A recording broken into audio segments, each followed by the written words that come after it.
influence of think tanks in public policy making is a problem because these groups have not covered themselves in glory.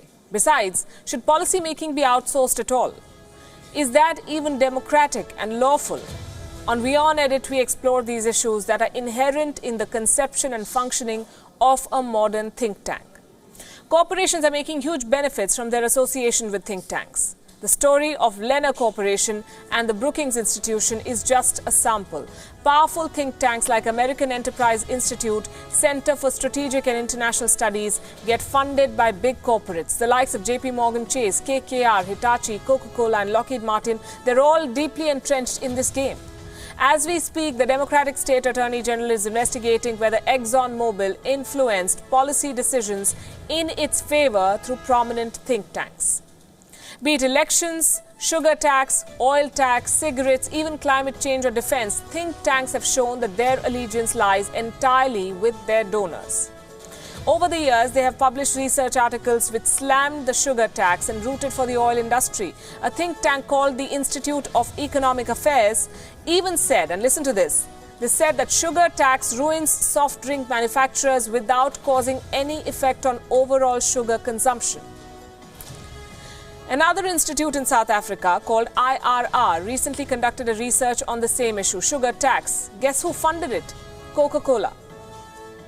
So should we dismiss all think tanks? That would be a knee-jerk reaction and counterproductive perhaps. Let's look at the other side of this coin too. Governments need outside opinion and independent views on various issues. And policy making in the modern day is not like what it used to be 3 to 4 decades ago. The problems now are specific. You need domain experts to solve them. And you need these experts to conduct independent, unbiased research. That, by the way, is the tricky part. Independent and unbiased. Plus, a democracy does not and should not function on the advice of shadow policy makers. Representatives elected by people must debate and take policy decisions. So where do we draw the line?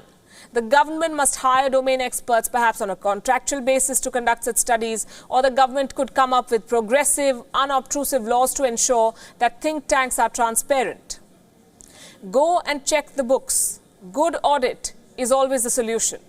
There is another solution that is suggested by politicians like Elizabeth Warren. She is rooting for a tax on lobbying.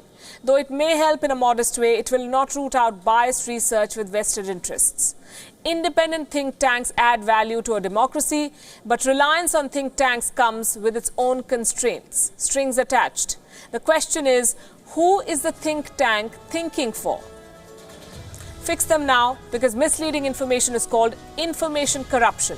And this is a dangerous problem that could derail democracy. Besides, democracies cannot have multiple shadow power centers. Let me wrap with some lines by Abraham Lincoln, very famous lines.